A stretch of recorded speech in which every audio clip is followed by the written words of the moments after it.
Welcome back to the land of bourbon and bad decisions. This is Relentless Daring live on Podbean.com and the Podbean app. And if you're not listening to it live, you're probably listening to the podcast either at relentlessdaring.com or on your favorite podcatching apps.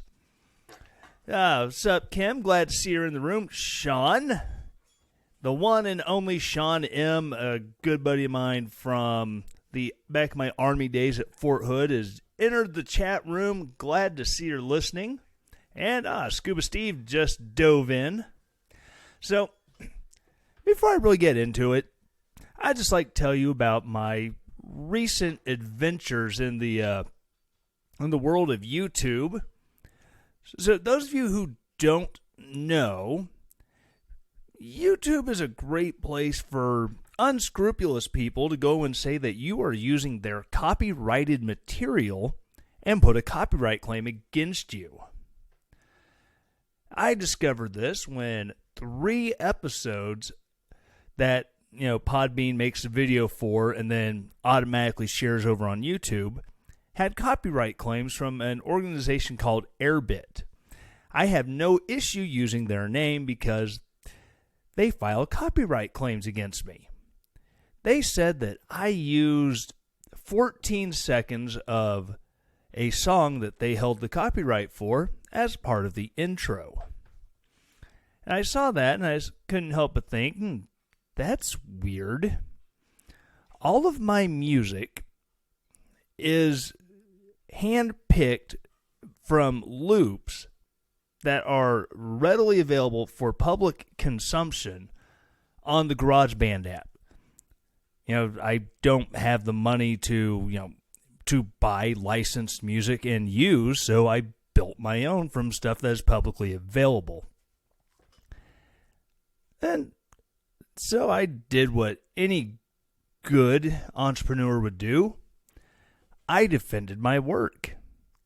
And I am proud to say that Airbit went back and listened, and I guess they compared it to what they held the copyright on and determined that no, those 3 randomly picked episodes that used 14 seconds of music they said was theirs.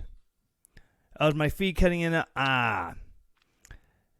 Really can't help that. Welcome to me doing a show in the middle of nowhere. But anyways, I defended my work, and I, contested it, and I said, no, all the music is completely built by me using these loops and is all original. So, those 3 randomly chosen episodes, but I only used 14 seconds were apparently stolen. Those claims were magically dropped. So thank you, Airbit, for trying to steal any money I might make off of YouTube by claiming my work was in fact yours. It's absolutely amazing what people will do to go and try to make money. I mean, I'm sitting here hopefully going to one day make money on doing this show, but at least I'm not trying to steal it from other people's hard work. So anyways, Kim says that is crazy and dishonest, and absolutely. But anyways, the title of this episode, A Tale of Two Dicks. Well, remember way back, we had the Las Vegas shooting, and then a few months later we had the Stoneman Douglas shooting down in Florida.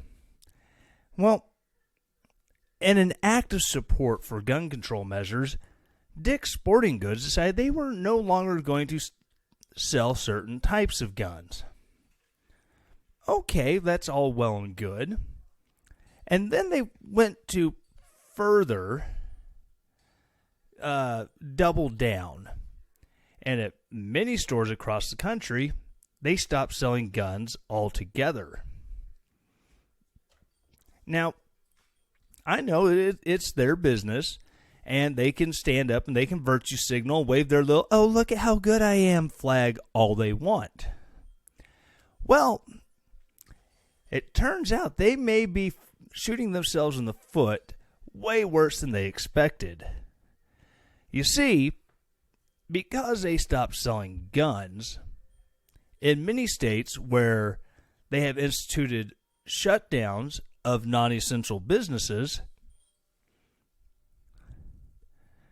Kim asked, does anyone ever shop at Dick's Sporting Goods?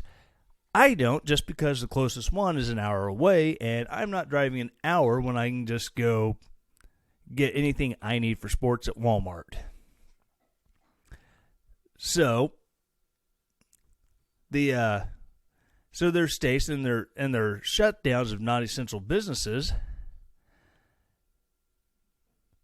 sporting goods stores were included in this unless they also sold firearms, because the federal government said firearms sales are essential business. So now here's Dick's making this crazy virtue signal of, we're no longer going to sell guns because we are so good and proud of ourselves, and as a matter of fact, our poop doesn't even stink. We are so good. But an article from Red State, Dick's Sporting Goods continues to shoot itself in the foot, now forced to close locations due to no gun sales. Sean says he's only shopped at Dick's for sporting or for running shoes. Yeah, you got to get them somewhere. And honestly, if I had a Dick's close by and they were running a better deal on, running shoes, especially if I was still in the Army and actually had to buy running shoes, if they were running a better deal where I could get them there, I would probably get them there, but they're only getting me in because I can save money there versus going to wherever else. Anyways, this Red State article, the anti-gun policy by the company continues to raise questions. It is turning out that a company pledging to keep its word on turning away from guns will continue to struggle to keep its doors open. Just at the time of increased interest in the product is surging, Dick's Sporting Goods is spurning anyone interested in the product. Years back, following the shooting at Marjory Stoneman Douglas High School, the CEO of Dick's announced new restrictive policies in their stores regarding gun purchases. It was a staged PR effort and a dose of corporate virtue signaling meant to engender the chain in the minds of Americans. It has been a colossal failure, with the company receiving backfire from customers. And it goes on to say that they lost a huge chunk of business in the first 2 quarters after making this decision that we're not going to sell guns or restrict the types of guns we sell. And then a lot of stores, like I said earlier, they doubled down and they stopped selling guns altogether. And so now, because they're no longer engaged in, quote, essential commerce, end quote, they've had to close the stores, lay off employees. All because of a decision, to look good in the eyes of the public. And so now, with the huge loss of revenue on top of what they were already losing, a lot of their stores that were forced to close may not reopen. Now, I would hate to say that I wished anything bad happened to their store because of bad choices. However, it is nice to see that, there's times when trying to look good for the wrong reasons will completely and totally bite you right in the ass, as it seems to be going on right now. In South Carolina, Governor Henry McMaster has decreed that stores selling non-essential goods must close as he mandates social distancing standards. This order will include sporting goods locations, except for those which are exempted because they supply guns, a product included in a listed essential good as a essential good. curious wrinkle in the viral reaction era. But Dick's has effectively removed itself from one of the remaining viable segments of our economy. And this is one of the things I've been harping on the last several weeks is, doing these shutdowns that are harming the economy. Mostly because, if it's a situation in the economy where banks are making horrible decisions, businesses are making horrible decisions, and it has a cascade effect that causes the economy to tank, that's one thing. When you have states and the federal government coming in and, we really recommend you, the federal government has been we really recommend you do X, Y, and Z. And, people for the most part are sticking with these federal suggestions. But the states, on the other hand, some of them have done shutdowns that are very, very draconian. I'm looking at you, Michigan. Don't play dumb. You know what I'm talking about. Where, people aren't allowed to travel to a second home. People aren't allowed to buy gardening supplies. You have places like that, and these uber southern Canada, I think you mean to say. But what did North Dakota have to do with anything? I was talking about Michigan. But I'm waiting for a response. I don't think I'm going to get one. Oh, well. Doggone it, Steve. But anyways, you have these states that have these very draconian measures that come in and just absolutely destroy the economy because people can't go out and go to work because, oh my God, Bill has a fever. He could spread it to all of us. We're all going to die. That kind of panic at the state level is now killing business, and now the economy's not dying. The economy is not committing suicide. The economy is being Epsteined because it's being made to look like it just fell apart. And in all actuality, it's being hung in a prison cell made to look like it just fell apart. And then, like I said, you have businesses like Dick's that come in and, because of decisions they made to look good in the past, now they've put themselves in a situation where they're not going to be able to stand up and may not be able to recover. And then you have people who may have been out of a job temporarily, or maybe even just had their hours cut, who now they could be permanently looking for a job. It's amazing what people will do. Sean says gun stores are not to blame. No, I'm absolutely not blaming gun stores. I'm just saying that in a situation like what we have now, where we have government saying what is or is not essential, get a little corporatism going on, picking winners and losers, so to speak. And now you have segments of the economy that are just being devastated because, the government says that I'm not essential. Even though, I am essential because my business provides X service to this community.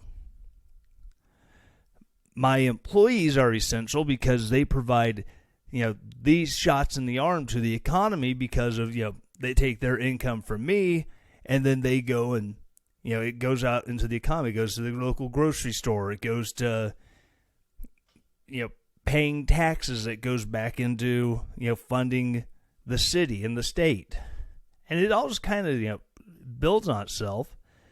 But, you have the government coming in saying X, Y, and Z is, not essential, whereas me, I work in a plant that makes whiskey barrels.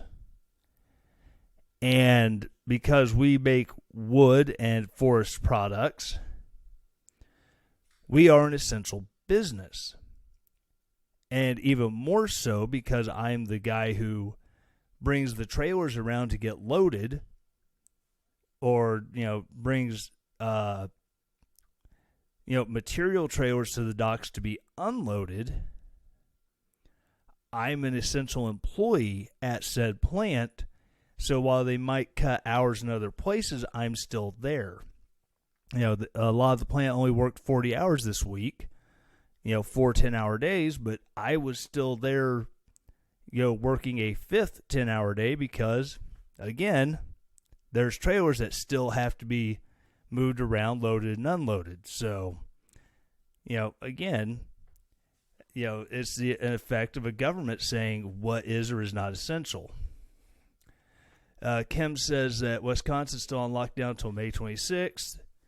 And here on April 24th, there's a rally in Madison. Oh, yeah. There's a rally in Jefferson City on this coming Tuesday as well. But unfortunately, I am an essential employee, so I will not be going to Jeff City to attend said rally. However, I do have plenty of friends who will be there, so I will be glad to, talk to them, see how that went. And Sean says California till May 15th, the last he heard. Yeah, Missouri just extended to May 3rd as well. But the good news is a lot of places like, Cage has not worked in a month and that sucks. Yeah, that is awful, man. I don't think I'd be able to handle it if I was stuck not working for, I wouldn't be able to handle it, but I would still be working because I would find things to do that, give the finger to the government because I need to make money, I need to pay bills, and it's just no sense in sitting and doing nothing. I have never collected on unemployment, and I would do everything I could to avoid it. But, and there's other places that have started to show signs that the curve is flattening. Heard a report out of New York today that their new cases have started to drop, and their current cases have started to drop as people are beginning to recover. So that's a good sign. Here in Missouri and St. Louis, which is one of the hardest hit parts of the state, they're beginning to flatten out and show recovery. And it also turns out that maybe this hasn't been as bad as people have thought. See, Kim says her fiance's part-time job has been furloughed, and his full-time has unpaid furlough. Some days, that is awful. But so one of the big things that going on is Stanford University has been doing a 3,500 person study on looking for antibodies because they've been of the opinion that, this thing has probably been here a lot longer than we thought. And this is an article from Hot Air study. Antibodies show 50 to 85 times as many people in one California county have had the disease than confirmed cases. This is written by Ala Pundit. Again, this is at Hot Air. Lots of excitement about this result on social media today, although there are two ways to look at it.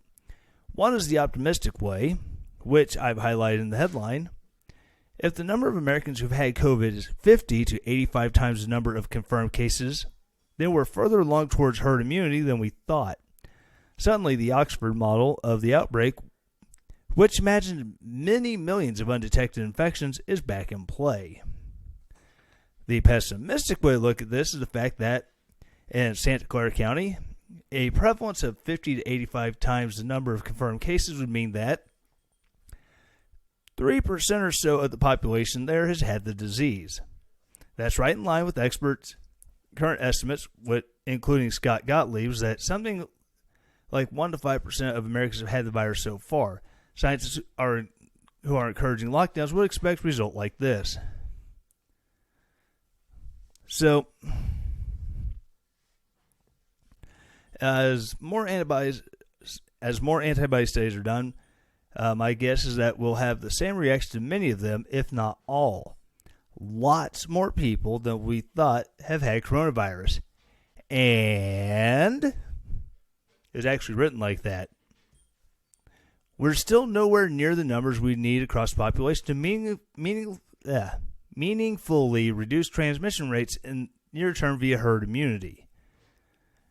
And one of the things that they've also found this is that based on the numbers of people who are showing the antibody who were never tested positive, maybe never even felt sick or never felt sick enough to go to the doctor, is that's also showing that it's way less lethal. They're estimating also, 50 to 85 times more people have had it than who have tested positive, which they also estimate would be 50 to 85 times less lethal than what's been going around. When you have models that initially were predicting, 2 million Americans would die from it. So that's just Americans. That's not counting, everyone else in the world. Fiona says, we don't know because there's not enough testing capacity available still. Yeah, I agree that, yes, we can be doing more. And right now, most of the testing is being done in the hardest hit areas. The county I live in, we have a whopping 25 cases in a county of 53,000 people. The county I work in has had 0, and they've had close to 200 people who were tested because they were sick enough and met the criteria to actually get a test. So I live in south central rural Missouri, Fiona. And if I lived in St. Louis, that would be a whole nother story because St. Louis, St. Charles counties, North County, South County, all that, people are stacked and packed on top of each other. That's one of the reasons why, cities, New York, and all that out there, and all those major cities, it's the reason why transmission rates are so high. What's my aim exactly?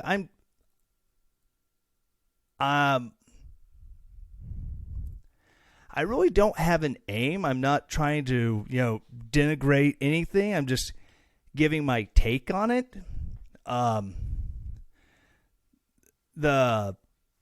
In cities, when you have people who are stacked on top of each other, like what's people talking about these huge meat packing plant in, Sioux City, South Dakota, that got shut down.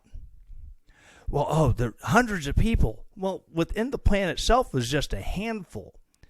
The thing is, a lot of these people who got sick who worked in the plant are from immigrant families. They come in on work visas, and those that do get naturalized, the chain migration thing, they bring in, as many family members as will qualify under under immigration law. And so you get multi-generation homes. Speaking of handful, let's wash our hands. It's funny. You have these multi-generation homes just in multi-family units, and they all pack in on top of each other, and it just spreads the disease around very quickly. One of the things, going back to a University of Hong Kong study back in the 2004, 2005, looking at part of the reason why we had the second spike of SARS in Toronto after the first SARS epidemic kind of faded off and it popped back up again. Part of it is because these coronaviruses, they do very well in climate-controlled environments, upwards of 70, 73, 74 degrees, which is kind of where a lot of people keep their homes. So now you have a bunch of people in the winter packed into a tight location, just recirculating that air over and over again.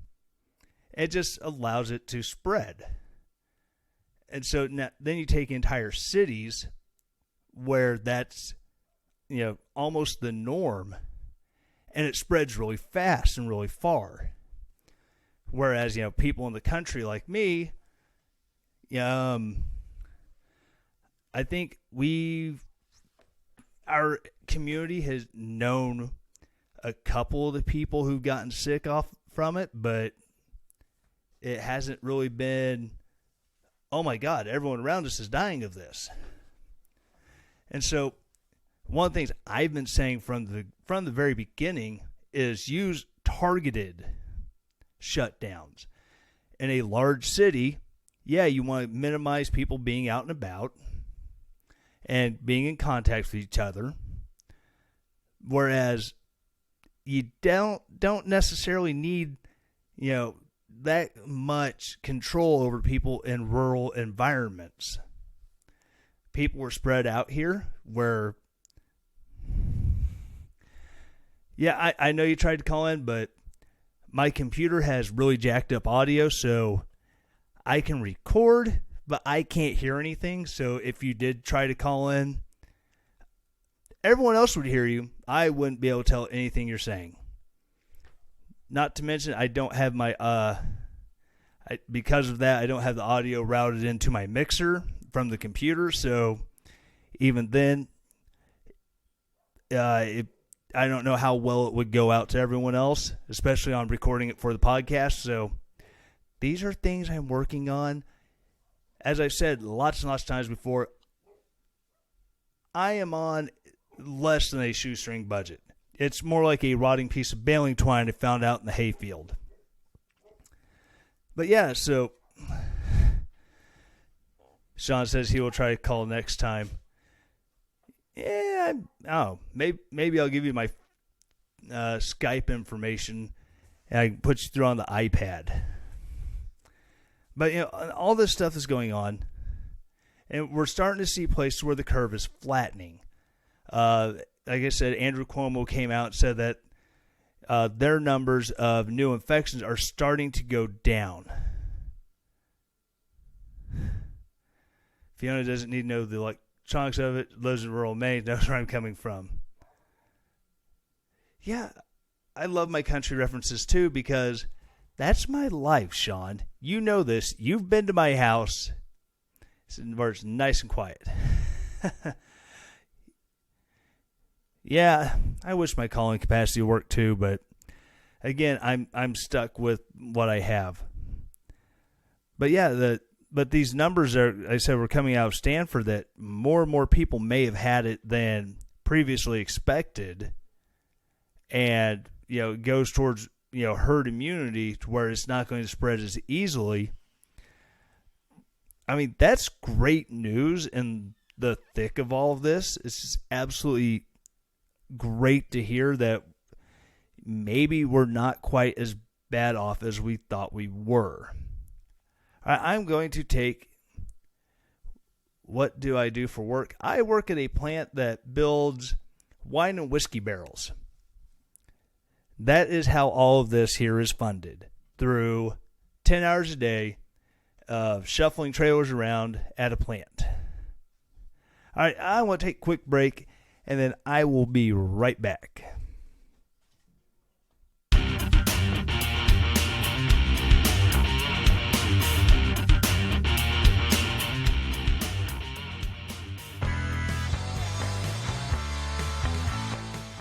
This is Tyler from Relentless Daring, and I am launching the brand new RelentlessDaring.com merch shop. Instead of having to go to a third-party vendor, now you can do everything right there at RelentlessDaring.com. If you want to buy merch, go to RelentlessDaring.com/shop, and there you can get hats, you can get t-shirts, you can get hoodies, you can get coffee cups, you can get stickers.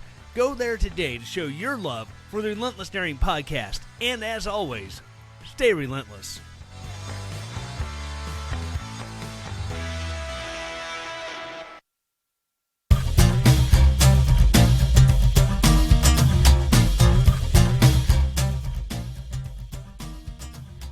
All right, getting back into it now. Wow, it's a little quiet in my ear. So, anyways, title of this episode is The Tale of Two Dicks. I've told the tale of one dick. That would be Dick's Sporting Goods. Now for the other half of this. Fiona's followed me. Find her on Instagram. I would do that. I really don't do the grams, but I will check it out. So, the other half of this, San Francisco Chronicle, Gavin Newsom's administration not releasing details on $1 billion California contract for coronavirus masks. Well, that can't be good. So, anyways, Governor Gavin Newsom's administration has yet to release details on its $1 billion contract with the Chinese company hired to provide masks to combat the spread of coronavirus, a deal that has drawn scrutiny over the company's reported track record of selling defective products. An official from the Newsom administration refused to provide state senators with a copy of the contract during a budget oversight hearing in Sacramento on Thursday, despite the state having already paid half the cost. Christina Curry, Chief Deputy Director of the State Office of Emergency Services, told senators via video conference that disclosing all the specifics of its contract with the Chinese manufacturer, BYD, could disrupt the supply line of masks to the state. Quote, "We have concerns about releasing too many details of it. Our goal is to get the supply into California for the people who need it." End quote. She added, "We do intend to provide that when we have assurances that the supply is going to be arriving with the requirements that we have set forth." End quote. And so here we have the state giving a contract to a foreign company, which if they can supply the masks at the best price, hey, I'm all for saving taxpayer money. If they don't have to spend money that Californians have paid in, by all means, don't spend the money. But if you're giving that contract to a company that's been known to produce bad product, such as defective masks that still allow you to, get infections or possibly, coronavirus tests that have a 30% fail rate, maybe you might want to rethink who you're giving your contracts to. The Office of Emergency Services hasn't provided a timeline for when it will release the contract, which the governor has declared will provide the state with 200 million protective masks monthly to provide to hospital workers and others. The deal came under scrutiny after Vice News reported that BYD, which stands for Build Your Dreams, has previously been blacklisted from some federal contracts because of concerns about the quality of its products. BYD has no history of making medical protective gear and has only recently retrofitted a factory to produce masks. Now, I will give them that, they don't have a history of building this stuff, but we have companies here in America, Tesla started building started building ventilators and selling those to California hospitals. Despite, he caused a dust up with CNN because we asked Gavin Newsom if if he had gotten any of those ventilators that he said that Elon Musk said he was built, and the governor said no. When it turns out that Elon Musk was not going through the governor, he was going directly to the hospitals. But that's neither here nor there. You also have companies like MyPillow who retrofitted a factory and started producing 50,000 masks per day to meet the needs. And I think Hanes is another company that's done that. Part of it is they wanted to do it because it's the right thing to do to help out. Some of them may have had their arms twisted with the Defense Production Act, but, who am I to judge, the government coming in and saying, you're going to do this? Yeah. Oh, yeah, that's right, because I don't believe government should be forcing private industry into doing certain things. Missouri governor, this is from Trent in KC. What is up in Kansas City? Missouri governor announced that the supplier they used and paid in the tens of millions that supplier, 3 actually, did not deliver. Hashtag shocked, not shocked.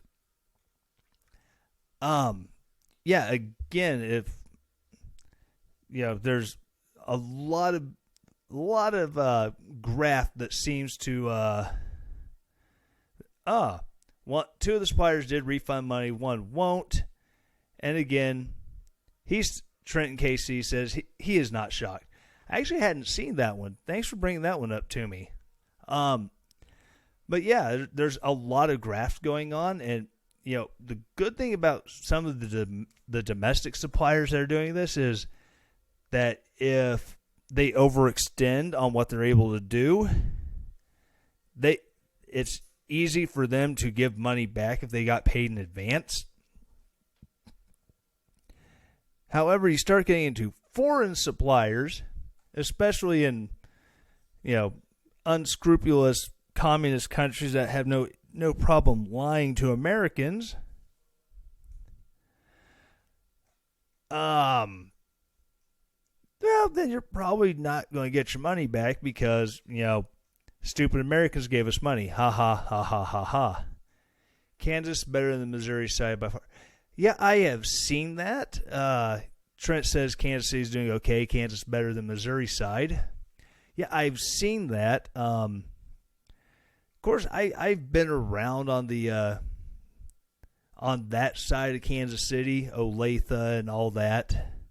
And I don't think it's quite as heavily populated as Clay and Jackson counties are. So on the Missouri side.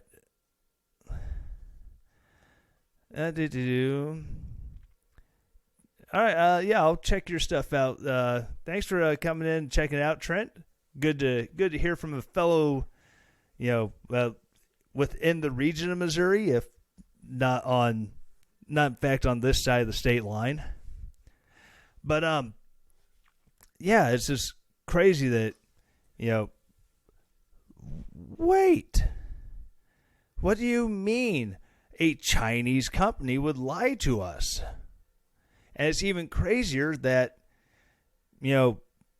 when the state legislator, when the state senate, who is supposed to be overseeing how the executive branch is fulfilling these contracts, the executive branch goes, "Oh no, we're not going to give that to you yet." Wait, what? Does California have a different government setup than the rest of the United States? Is California's executive branch not, being held to account for their actions? Do they not have to be held to account for their actions or how they use money by the legislative branch? Now, I know that if Barack Obama had given a ton of money to, say, I don't know, another country that is really big on giving money to terrorist organizations, it would cause a firestorm in a Republican-controlled Congress. Wait, that did happen. And I know if Donald Trump, issued a ton of money out to under a contract for X, Y, and Z, or redirected money that was already appropriated into something else, like, I don't know, taking national defense money and declaring a national emergency and taking that Department of Defense money and putting it towards a border wall, a Democrat-controlled Congress would lose their minds. Oh, wait, they did that too. But in California, the executive branch gets uppity because how dare the legislature expect to have, I don't know, oversight? That's ridiculous. Especially when it's a contract with a company that has no history of building these products, and the history that they do have is not a good one because they build defective products. And they build defective products to the point where they've been blacklisted from getting U.S. government contracts, which is why the U.S. government is giving contracts to Chinese companies anyways, is beyond me. BYD did not respond to Chronicle requests for comment. Company spokesman Frank Girardeau told the Associated Press that it, quote, absolutely 100% complies with U.S. safety requirements, end quote. Some California lawmakers have been asking for details of the BYD contract for more than a week. State Senator Holly Mitchell, a Los Angeles Democrat who chairs the Budget Committee, sent a letter to the Newsom administration requesting full details, including quality standards and price per mask. Quote, under normal circumstances, the legislature would have had more time to deliberate an expenditure of this magnitude and would have been allowed to thoroughly vet the details of the contract before proceeding, end quote. That's what Mitchell wrote on that. And that's absolutely true. Anytime when the executive branch engages in something like this, I don't think they should be getting butthurt when the legislature that's in charge of, providing oversight comes in and actually provides oversight. But to stonewall and just go, yeah, we don't have it all quite worked out yet, but as soon as we have the assurances that they're going to give us the masks that we paid for, we'll let you know about how that contract went. Wait, no. If they're coming and saying, you just spent money that was probably appropriated for something else without our consent, we want to see it, by God, maybe you should turn your receipts over. I'm just saying. And I've got one more story real quick, out of Reason. This is one of those fight for your right kind of stories. And it's also kind of in line with the title of this episode. A teenager posted about her COVID-19 infection on Instagram. A deputy threatened to arrest her if she didn't delete it. So, the basic gist of the story is a Wisconsin teenager came down. She was part of her senior trip, went to Disney World. People started getting really sick, and the pandemic was really starting to take off here in the United States. So the trip was cut short, and back home they went. Shortly after getting home, she got sick. She was displaying symptoms that were congruent with COVID-19, went to the doctor. She did not get tested, but later on her symptoms got way worse, ended up in the hospital at that point. So she was tested and it came back negative. But the doctor said she may have come in too late to test positive for COVID-19. This sounds like COVID-19. We're going to treat it like COVID-19. And she got on Instagram and the kids and their grams and all that stuff. Decided that she's telling her story about having COVID-19. And, her parents did their due diligence. They called the school and said, hey, the doctor is fairly certain this is COVID-19. She didn't test positive, but that's his professional medical opinion. Well, because of her Instagram post and the call from the parents, well, the school was getting a lot of calls about, hey, this girl who was on the senior trip with our kids says she has this. And it's causing a bit of a panic. So the school, instead of saying, yes, the doctor thinks she has this, and you should treat your children, as such, keep an eye on them, blah, blah, blah, blah, blah, they called the sheriff's department. And the sheriff then sent a deputy to her house to tell her to delete the post because it's in violation of, I don't know,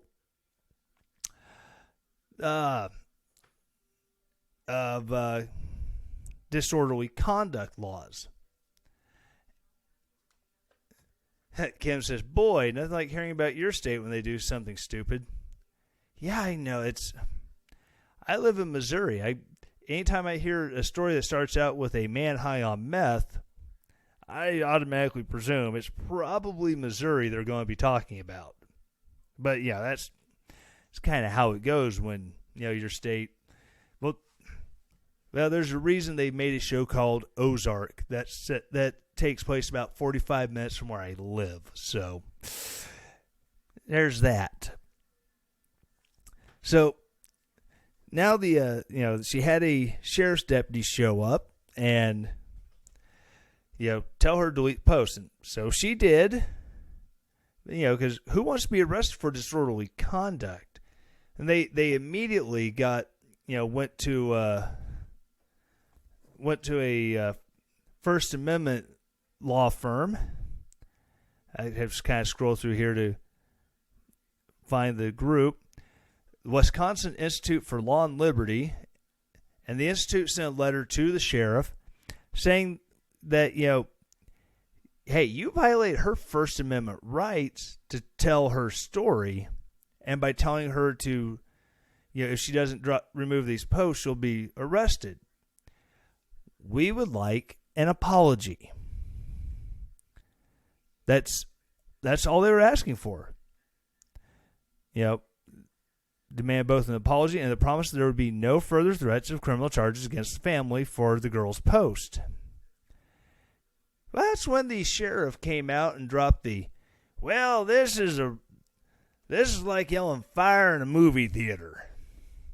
You can't do it. It's not protected speech. So now, they filed a lawsuit against both the sheriff and the deputy who came out and, made the threats to have her arrested. As of the writing of this story, after hearing the violation of the Constitution, I am embarrassed to be called a Wisconsinite. I promise we aren't all stupid. Oh, I know you're not all stupid. My neighbor's sister-in-law, she lives in Wisconsin. She's a great lady. We love her to death. And, I've been to Wisconsin quite a few times. Although they will never be able to force me to go back to Hayward, Wisconsin ever again. Too many trips to that place in the middle of nowhere. But, Wisconsin's a great place. I'm sorry you have people that are ruining the reputation of your fine state. They're not, idiots who live in, places like Milwaukee or Green Bay. The big cities.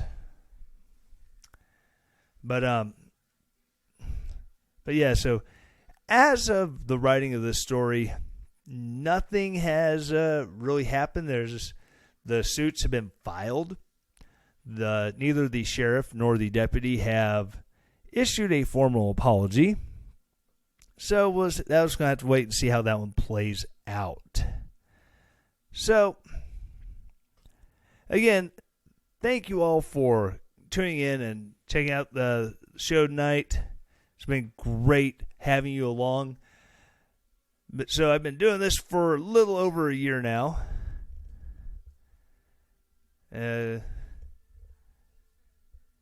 Kim says don't go to Madison. I've been through Madison. That's a scary town. I'd much rather rather go to Milwaukee, which I've actually been to Milwaukee. I don't remember what I did there. It was while I was driving a semi. I always know I had to go. I think I was picking up I delivered a load of steel beams in Milwaukee. That's what I was doing. Yeah, but I was there. Nice little town. Scuba Steve says a completely misunderstood decision. The fire in a theater decision speaks about how you can still be held accountable for the results of what you say, not simply that you said it. Yes, the reason why he was saying that is because it was causing a public disturbance because there were parents calling the school all in a panic. She didn't cause a stampede and cause someone to get hurt because of that, but oh my gosh, she upset people. Oh my goodness. Neither here nor there. Yeah, I love that. Use that quote a lot too. I should probably find something else, but that is neither hither nor yon. There, I mixed it up for you, Sean. Went with something else. Anyways, I'm glad you all tuned in and listened tonight. If you're checking it out on the podcast, again, thank you so very much for checking out the podcast. If you are listening on Apple, I asked you 4 things. If you're on the Apple podcast, Apple iTunes, number 1, subscribe. You'll get this episode when it posts either later tonight or tomorrow morning. It'll be Saturday night or Sunday morning. If those of you who don't exactly know when this is getting recorded.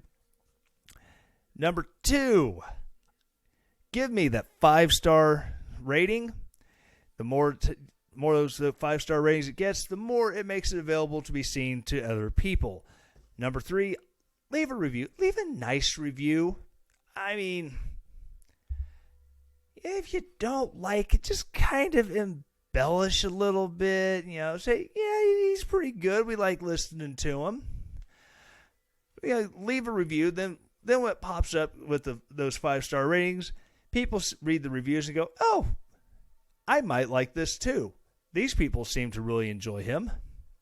And last but not least, number 4, please share the episode. Get that link. Send it to your friend. Send it to a friend who you think will like the show. Send it to your liberal friend and drive them absolutely bat-crap crazy. I don't care. I like driving people crazy. It's what I do.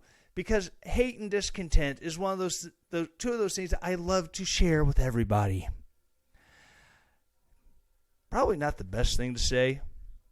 Whatever, I already said it. I'll edit that out in post.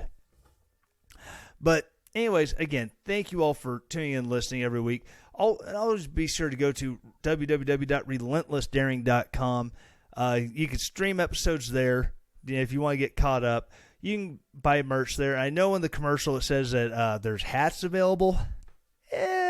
Right now, the supplier who does the hats, they are shut down due to coronavirus concerns. So right now, hats are not available. But everything that is on the website for sale, you can check it out. It might take a little longer to get delivered if you buy anything because, again, coronavirus concerns kind of have to reroute production to other shops. So if you buy anything, it takes a while to get there. I apologize in advance. There's not much I can do. That's out of my hands. But again, thank you all for tuning in. And as always, stay relentless.